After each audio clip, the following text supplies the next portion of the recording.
My name is Ulrika Keegan and I'm a recovered anorexic, now professional bodybuilder. Okay, Ulrika, just tell us about the battle you faced during your sickness.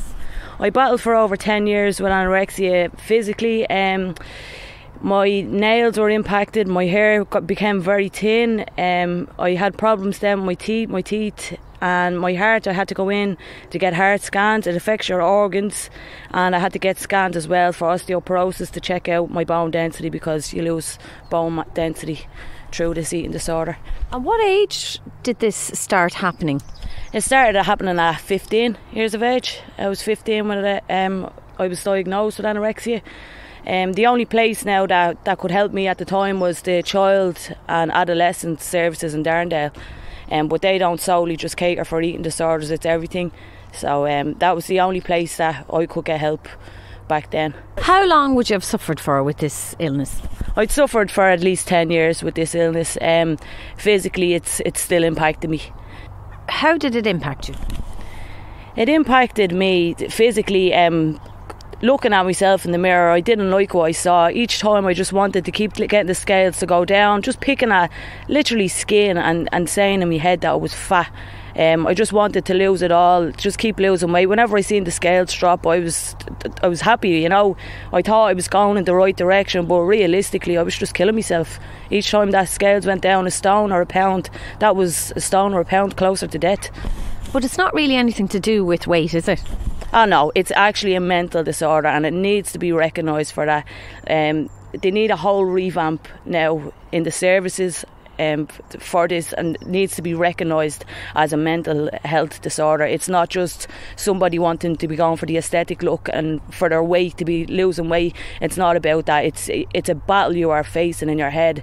An eating disorder is literally stronger than your brain, because it overtakes your brain. It's like a sheet that goes over your brain and smothers it, and you cannot think anything else, because that eating disorder becomes your brain. And you don't think about anything else apart from your calories and everything. You pick up a box of food and you're looking at the back of it, you're looking at the calories. It's around you every day, like it never leaves you. You know, you can be recovered from it physically and see physically that you look better, but mentally it will always be in your head. You see people that end up having relapses from anorexia and end up going back anorexic. That can happen. It was the only thing that was in my favour was bodybuilding. That saved me. I'd go to the gym, and what I'd look at now in the mirror would be for looking for more muscle. I'd be looking for the scales to go up in weight for muscle wise, whereas before it was the opposite. I was looking for it to go down, where now it's going up. You can recover from it. You can recover from it, but you have to mind your mind. You have to fuel your brain, start eating food and mind your mind. That is most important. And it didn't really matter what the scales were saying or what your family were saying? Oh no. In that Child and Adolescent Services in Darndale, when I used to go up, I used to go in and get weighed. I'd wear about 2 or 3 pairs of tracksuit bottoms. I used to collect mobile phones. I'd throw about 6 phones in each pocket and get on the scales, and she'd say, oh well, you're up this week or whatever. But I'd know deep down I wasn't up. I'd know it was the weight of the 10 phones in each combat pocket, you know. So every week I went up and I'd be fooling her, you know, but I'd say she'd see me each week. I'm going up and it's baggier clothes, you know, just trying to hide my frame. I was small, but I didn't want other people to see I was small, to comment on my weight.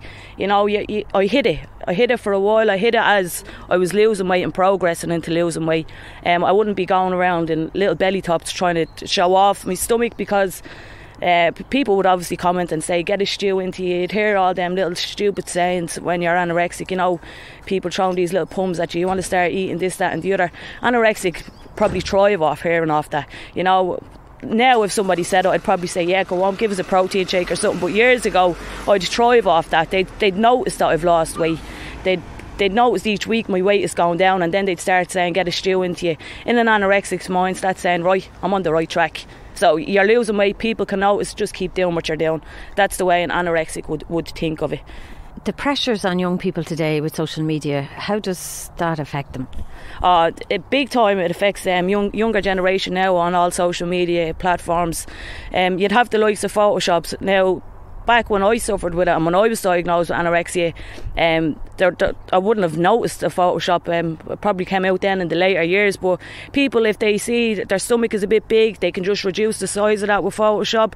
You can do anything now with technology, like so younger kids don't see that, but they want to look like this, but it's not real, you know.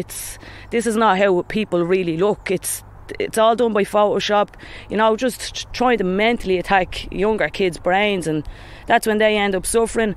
And it's not fair, because there's nowhere out here like now that's helping people with eating disorders, you know. We have no facilities. I remember I was speaking out about this before, and some things still haven't changed. I had people with eating disorders coming to me after I was interviewed last time and spoke to me about it and was looking for a bit of advice on me. I can only give advice what helped me. That probably will not help everybody, but it did help me. And even with my friend, I trained her and I tried to help her come up, and she did. She ended up getting better. But anorexia, you'd never know. You could just have one bad day, and next of all, anorexia just comes back on you. It hits you like a ton of bricks, and you don't know where you're at. Your mindset, you can't think, because this is just boggling your mind. It's an absolutely horrible battle. And Nikki Graham, I would have thought, because of her being a celebrity and being a bit more famous, she would have had more support. And it goes to show you that there's no support even for the famous. Like for a celebrity that has money, if she did get better and she did get saved from that, there's other people here that could be in a bit more poverty, probably wouldn't have the funds that she has or the friends that she has and family to help support. And that's not fair on the younger people now that suffering with it, because they have no help. They can't get out of it. Were you shocked when you heard she died? Oh yeah, big time. I think that's probably after shocking an awful lot of people, especially because she was so well up there and everybody knew her. You would have thought they would have saved her, you know.